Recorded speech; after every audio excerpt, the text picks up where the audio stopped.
دینی خطبات و دینی تقاریر اور اسلامی معلومات کے لیے ہمارے سوشل نیٹ ورک شیخ رفیع اللہ علیوی کو فالو کرنا نہ بھولیں اور اپنے دوست احباب کے ساتھ بھی ضرور شیئر کیجیے۔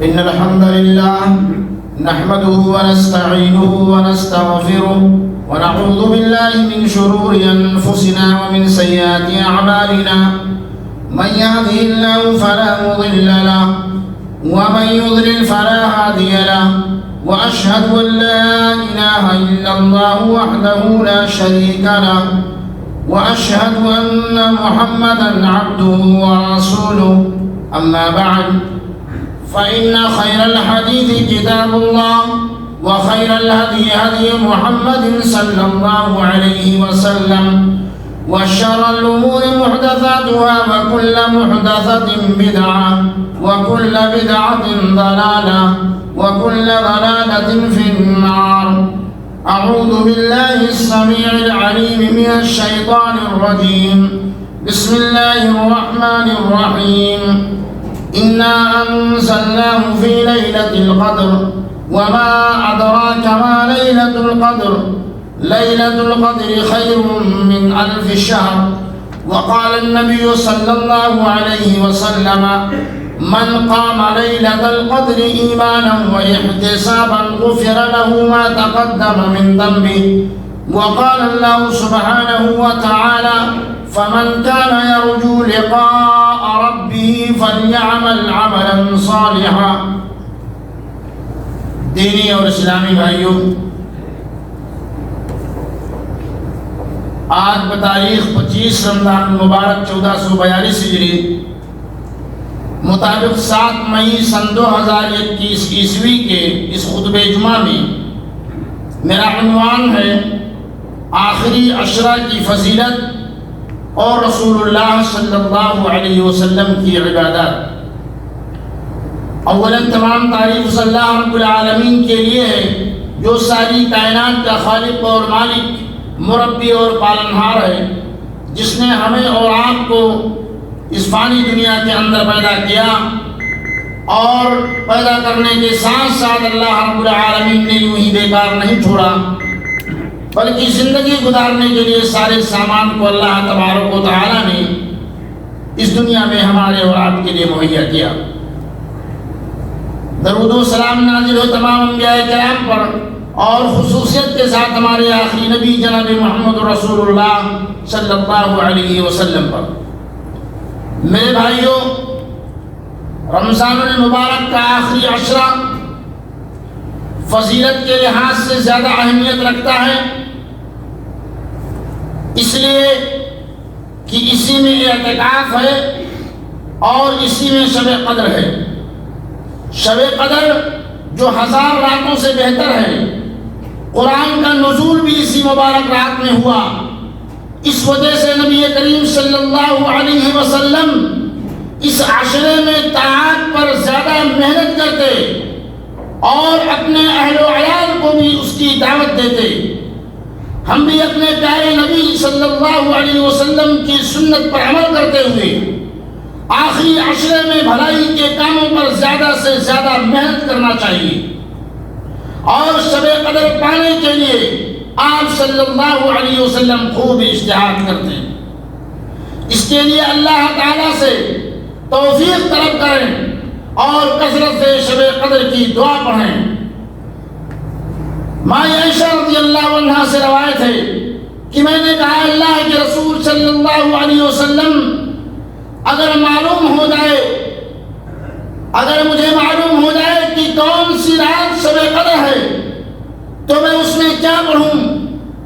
آپ صلی اللہ علیہ وسلم نے فرمایا اللہم انک عفو کریم تحب العفو فاعف عنی، اے اللہ تو معاف کرنے والا ہے، معافی کو پسند کرتا ہے تو مجھے معاف فرما دے۔ میرے بھائیوں، یہ لیلۃ القدر کے اندر بکثرت کے ساتھ اس دعا کو پڑھنا چاہیے، جو دعا نبی کریم صلی اللہ علیہ وسلم سے ثابت ہے۔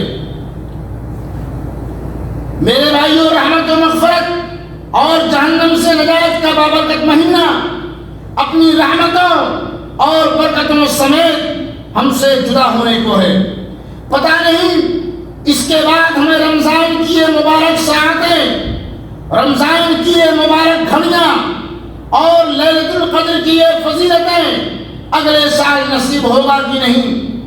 اس لیے یہ جو ایام باقی ہیں، یہ جو گنتی کے چند دن باقی رہ گئے ہیں، اس بات کا تقاضا کرتا ہے کہ ہم اپنے گناہوں پر ندامت کا اظہار کرتے ہوئے توبہ کا دامن تھام لیں، اپنے رب کو راضی کر لیں، آئندہ گناہ نہ کرنے کا عزم مصمم کر لیں، انہی چند ایام میں اپنی بدعمالیوں اور گناہوں کو دھو ڈالیں، اس لیے کہ آپ کو اور ہمیں نہیں معلوم کہ آئندہ سال یہ مہینہ، یہ مبارک گھڑی ملے یا نہ ملے۔ اللہ رب العالمین کا ارشاد ہے فَمَنْ كَانَ يَرْجُو لِقَاءَ رَبِّهِ فَلْيَعْمَلْ عَمَلًا صَالِحًا، تو جسے بھی اپنے پروردگار سے ملنے کی آرزو ہو اسے چاہیے کہ نیک اعمال کرے۔ حضرت عائشہ رضی اللہ تعالی عنہ بیان فرماتی ہیں، عن عائشہ رضی اللہ عنہ قالت كان النبي صلى الله عليه وسلم إذا دخل العشر شد مئزره وأحيا ليله وأيقظ أهله، متفق علیہ۔ حضرت عائشہ رضی اللہ عنہ فرماتی ہے جب رمضان کے آخری 10 دن شروع ہوتے تو رسول اللہ صلی اللہ علیہ وسلم عبادت کے لیے کمر بستہ ہو جاتے، راتوں کو جاگتے اور اپنے اہل و عیال کو بھی جگاتے۔ آپ صلی اللہ علیہ وسلم رمضان کے آخری عشرے میں مسجد میں خلوت نشینی فرما لیتے تھے، اور اسی طرح دن رات کا بڑا حصہ عبادت، ذکر الہی، تلاوت قرآن کریم اور دعاؤں میں مصروف رہتے تھے۔ اور آپ صلی اللہ علیہ وسلم کا یہ عمل آخری عمر تک جاری رہا۔ میرے بھائیوں، ام المومنین حضرت عائشہ رضی اللہ عنہ بیان فرماتی ہے کہ نبی کریم صلی اللہ علیہ وسلم رمضان کے آخری عشرے میں اعتکاف بیٹھا کرتے تھے، یہاں تک کہ اللہ تعالیٰ نے آپ کو وفات دے دی۔ پھر آپ صلی اللہ علیہ وسلم کے بعد آپ کی ازواج اعتکاف کرتی تھیں۔ میرے بھائیوں، یہ وہ مبارک عشرہ ہے جس میں لیلۃ القدر بھی ہے، اور آپ صلی اللہ علیہ وسلم کو پانے کے لیے خاص جد و جہد فرمایا کرتے تھے۔ حضرت ابو سعید خدری رضی اللہ عنہ سے روایت ہے، وہ بیان کرتے ہیں کہ رسول اللہ صلی اللہ علیہ وسلم رمضان کے پہلے عشرہ میں اعتکاف بیٹھے، اور ہم بھی آپ صلی اللہ علیہ وسلم کے ساتھ اعتکاف بیٹھے۔ پھر جبریل علیہ السلام آپ کے پاس آئے اور انہوں نے کہا جس چیز کی آپ کو تلاش ہے وہ آگے ہے۔ پھر نبی کریم صلی اللہ علیہ وسلم 20ویں رمضان کی صبح کو کھڑے ہوئے اور ہمیں مخاطب ہو کر فرمایا، جو شخص نبی صلی اللہ علیہ وسلم کے ساتھ اعتکاف بیٹھا تھا وہ پھر اعتکاف بیٹھے، کیونکہ مجھے لیلۃ القدر دکھائی گئی ہے۔ آپ صلی اللہ علیہ وسلم نے فرمایا، میں اسے بھول گیا ہوں، وہ آخری عشرے کی تاک راتوں میں ہے، وہ آخری عشرے کی تاک راتوں میں ہے، اور میں نے دیکھا ہے کہ میں مٹی اور پانی میں سجدہ کر رہا ہوں۔ پھر آپ صلی اللہ علیہ وسلم نے 21ویں رات کو صبح تک عبادت کی۔ اس رات بارش ہوئی اور مسجد چمک پڑی۔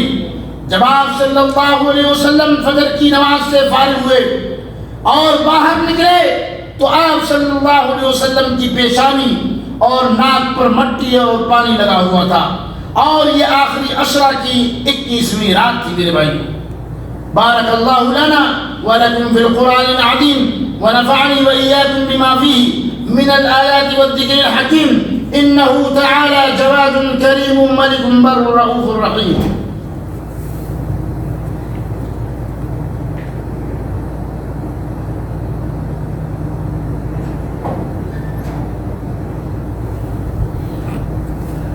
الحمد لله على إحسانه والشكر له على توفيقه وامتنانه، وأشهد أن لا إله إلا الله وحده لا شريك له تعظيما لشانه، وأشهد أن محمدا عبده ورسوله. أما بعد، میرے بھائیوں، لیلۃ القدر کے متعلق سورۃ القدر کی آیات اپنے مفاہیم و مطالب میں بہت وسعت رکھتی ہے. جو نعمت جس قدر عظیم الشان ہو، اسی قدر جد و جہد اس کے حصول کے لیے درکار ہوتی ہے. آیت کریمہ میں لیلۃ القدر کو بعثت نبوی اور نزول قرآن کے ساتھ وابستہ کیا گیا ہے. آخری عشرہ میں تو پہلے سے بڑھ کر اللہ تعالی اپنے بندوں کی طرف متوجہ ہوتا ہے. قبولیت دعا کے نظارے پہلے سے بڑھ کر ظاہر کرتا ہے. بلکہ ان دنوں میں ایک ایسی رات بھی آتی ہے جس کو اللہ تعالی نے لیلۃ القدر کہا ہے، اور یہ 1000 مہینوں سے بھی بہتر ہے. 1000 مہینہ 83 سال 4 ماہ کی عبادت بنتی ہے. میرے بھائیوں، گویا اگر کسی نے لیلۃ القدر کی ایک رات کو عبادت کیا تو اس نے 83 سال اور 4 مہینہ عبادت کی. لہذا ہمیں اس اہم رات کو یوں ہی فروگداشت نہیں کرنی چاہیے، بلکہ اللہ رب العالمین کے ذکر و اذکار، تسبیح و تحلیل، قرآن کی تلاوت میں گزارنی چاہیے اور اللہ رب العالمین سے دعائیں مانگنی چاہیے. یہ وہ مبارک ساعت ہوتی ہے میرے بھائیوں، یہ وہ مبارک گھڑی ہوتی ہے کہ اللہ رب العالمین آپ کی دعائیں سنتا ہے، آپ کی دعاؤں کو اللہ رب العالمین قبول فرماتا ہے. لہذا یہ جو قدر کی رات ہے، یہ جو انتہائی متبرک رات ہے میرے بھائیوں، یوں ہی نہیں گزارنی چاہیے. اس ایک رات کی عبادت انسان کو باخدا انسان بنانے کے لیے کافی ہے میرے بھائیوں. تو اگر ہم اپنے اندر تبدیلیاں پیدا کرتے ہوئے خالص ہو کر دنوں میں ہی خدا تعالیٰ کے آگے جھکیں گے تو کیا بعید ہے کہ یہ راتیں، بلکہ ان میں سے ایک رات ہی ہمارے اندر انقلابی تبدیلی لانے کے لیے میرے بھائیوں کافی ہے، اور جس سے ہماری دنیا اور آخرت دونوں سنور جائے اور اللہ رب العالمین کے حکم کے مطابق ہم اپنے مقصد پیدائش کو پہچاننے والے بن جائے. میرے بھائیوں، اللہ رب العالمین نے ہمیں کیوں پیدا کیا ہے، آپ کم سے کم اس مقصد کو سمجھیے. اللہ رب العالمین نے آپ کو اس دنیا میں پیدا کرنے کا مقصد اللہ رب العالمین کی عبادت ہے میرے بھائیوں.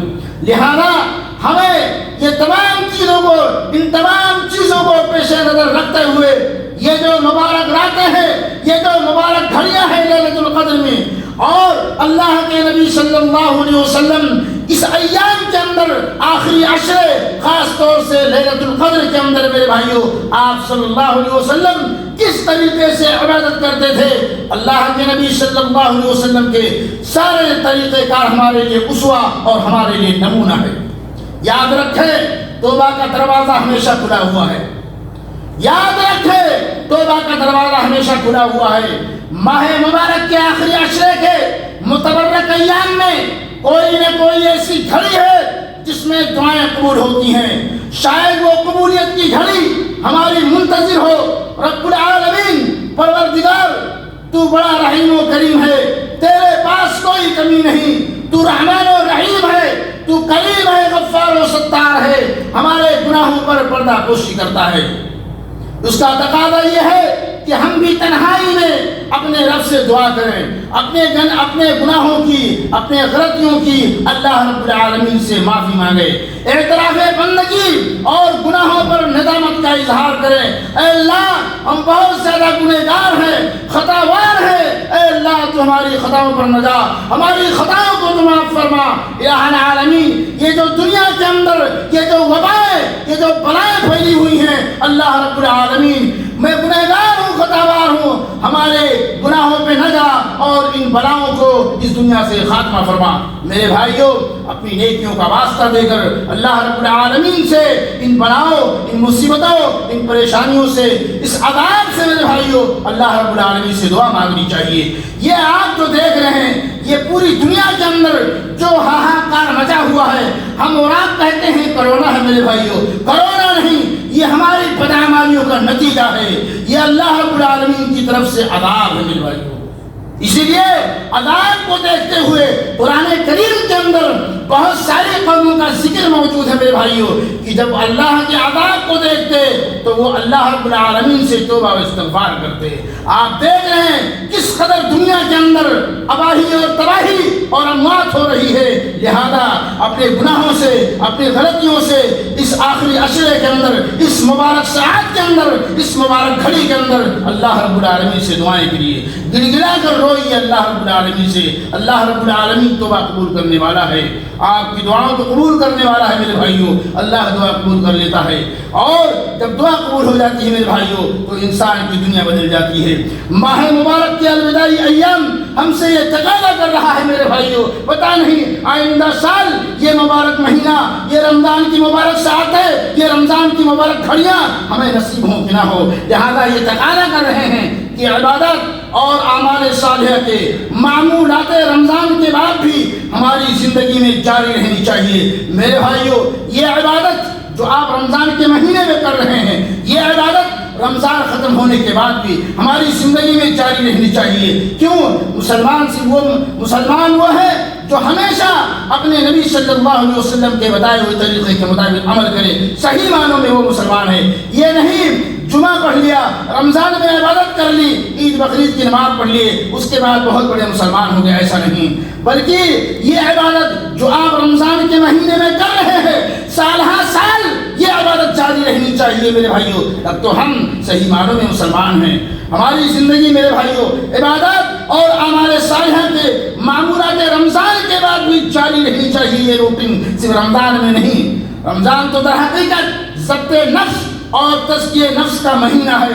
تزکیے کے یہ عمل زندگی کے ہر لمحے اور بندگی کے ہر موڑ پر جاری رہنا چاہیے۔ اللہ رب العالمین سے دعا ہے کہ اللہ رب العالمین ہم تمام لوگوں کی جو بھی عبادتیں ہیں، چاہے وہ رمضان مبارک کے مہینے میں قرآن کریم کی تلاوت ہو، قیام اللیل تراویح ہو، نفل ہو، صدقہ و خیرات ہو، اللہم تقبل صیامنا و قیامنا و تلاوت القرآن و سائر جمیع العبادات۔ اے اللہ اس رمضان کے مہینے میں رمضان کا روزہ، قرآن کریم کی تلاوت، صدقہ و خیرات، جو بھی اعمال صالحہ ہیں اللہ تو قبول فرما۔ اے اللہ اس لیلۃ القدر کے اندر ہم نے جو عبادتیں کی ہیں اللہ رب العالمین تو اسے قبول فرما۔ اے اللہ یہ جو بلائیں، یہ جو وبائیں پھیلی ہیں اللہ ان بلاؤں سے، ان وباؤں سے اللہم ارفع عنا البلاء، اللہم ارفع عنا البلاء والوبا۔ اے اللہ اس وبا کو، اس بلا کو اس دنیا سے اللہ تو اٹھا دے، اس بلاؤں کو ان دنیا سے اللہ خاتمہ فرما دے۔ اے اللہ جو مسلمان دنیا کے کسی بھی کونے، کسی بھی ملک کے اندر بیمار ہے اللہ تو انہیں شفائے کاملہ اور عاجلہ عطا فرما۔ اے اللہ جو مسلمان اس دنیا سے جا چکے ہیں اللہ تو ان کی بچی لغزشوں کو معاف فرما اور انہیں کروڑ کروڑ جنت الفردوس میں جگہ عطا فرما۔ اے اللہ جو صاحب اولاد ہیں اللہ تو ان کی اولاد کو نیک اور صالح بنا۔ اے اللہ جو بے اولاد ہیں اس رمضان کی مبارک ساعات میں اللہ تجھ سے دعا کرتا ہوں انہیں صاحب اولاد کر دے مولا۔ اے اللہ ہم تمام مسلمانوں کو رمضان کے علاوہ بھی اللہ رب العالمین 5 وقتہ نماز پڑھنے، قرآن کریم کی تلاوت کرنے کی اللہ تمہیں توفیق عطا فرما۔ اے اللہ اس مملکت توحید کی اللہ تو حفاظت فرما، یہاں کے ولاۃ امور، یہاں کے ذمہ داروں کی اللہ رب العالمین تو حفاظت فرما۔ دن دونی رات چوگنی اللہ اس مملکت توحید کو اللہ رب العالمین تو نما دے، اور اللہ رب العالمین اس پوری دنیا کے اندر اسلام اور مسلمانوں کو اللہ رب العالمین کو اپنے حفظ و امان میں رکھ۔ اے اللہ جو اسلام کے مٹانے والے ہیں اللہ تو انہیں اس دنیا کا خاتمہ فرما۔ اے اللہ اسلام کی حفاظت فرما، اے اللہ مسلمانوں کی حفاظت فرما۔ اے اللہ ہماری جو بھی ٹوٹی پھوٹی دعائیں ہیں اللہ رب العالمین تو قبول فرما۔ عباد اللہ ان اللہ یأمر بالعدل والإحسان وإیتاء ذی القربى وینہی عن الفحشاء والمنکر والبغی یعظکم لعلکم تذکرون فاذکروا اللہ یذکرکم وادعوہ یستجب لکم ولذکر اللہ اکبر واللہ یعلم ما تصنعون وآخر دعوانا ان الحمد للہ رب العالمین۔